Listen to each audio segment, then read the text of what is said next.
I'm a painter because that is the medium that gives my interior voice the widest range. I think I'm more of a thinker. Painting allows me to create a place, the canvas, where I feel I'm at home thinking. And so painting seems to be the place where I get the most dimension out of my thinking. And sometimes it even amazes me that I look at in my storage area and I think, oh my God, I made all this stuff? I'm unconscious of it as making. It's just thinking, and unfortunately, you know, because I have to store this stuff if I don't sell it or lend it or give it away, I wind up having all of my thought take on extremely burdensome physical size. It's easier if your thoughts stay little. I can't think of a more appropriate place for me to have grown up. New York City.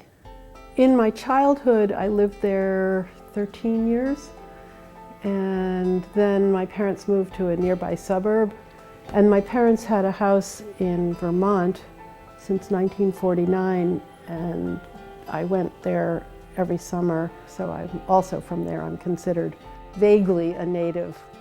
So I'm a flatlander, but I go to the high school reunions. I was very independent and I had a lot of freedom to move around the city, and I think it addicted me to layers.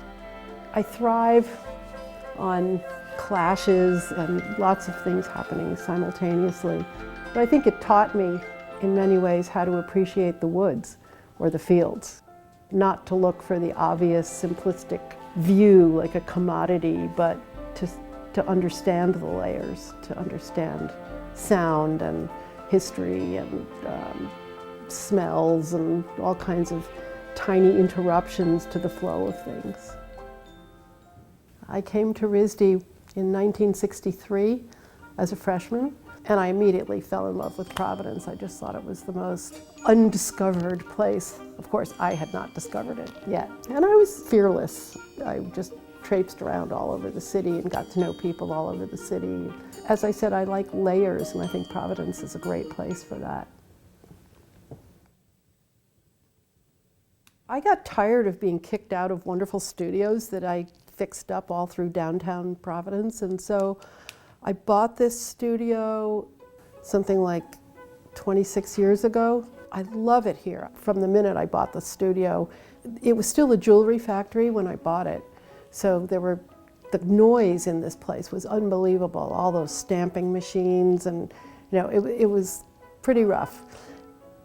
Part of what I do is I look for junk. I don't actually seek any particular thing. I just am conscious of wanting to find things. And in the jewelry district, there's this treasure trove of objects which I have made a ritual out of taking a walk every day and finding these tiny little fragmented old jewelry findings. It's sort of an archaeological mentality that I have about this environment.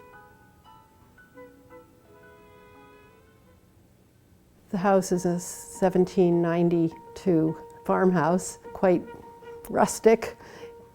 I hand-built a studio back in '78, and then just recently I built another studio attached to the house so I can paint in winter up there now as well. When I'm teaching, I'm in Rhode Island. It's a funny mix because I can't paint in both places at the same time, Vermont and here. So I'm either here or I'm there.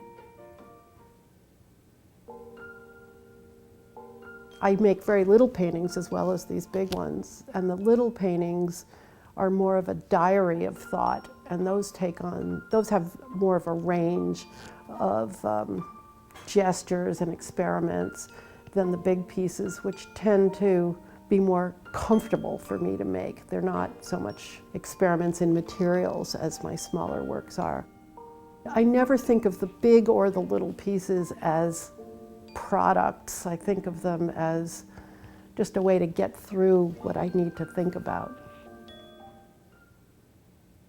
The paintings are like landscapes. They're not representations of landscapes, they're environments, like pastures or woods. I try not to be closed off. When I'm painting, I try to let everything come in. I can paint about what I'm hearing, bird calls, for example, or what I'm smelling, or the temperature.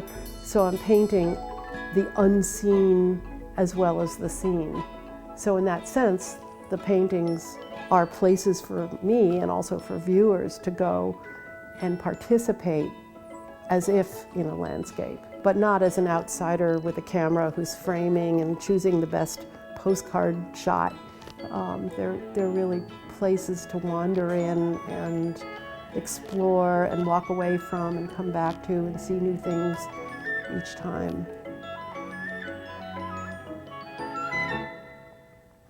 I'm a more focused listener than I used to be. And I don't know if it's because my eyes have gotten worse or what, but I feel as if I'm much more conscious of sound. I have a feeling that my work is going more in that direction, but I'd hate to predict that.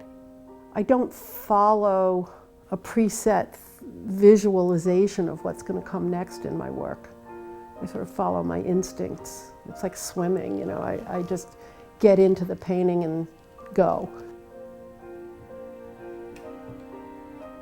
I didn't start really painting till I was 11, when I really was sure I wanted to paint. So I guess that's 55 years of painting. And what I get is access to a place in myself where I can test ideas and feel connected to the world through that. I feel like I understand more about everything. It makes me a more whole person. It makes me experience life more fully because I do this.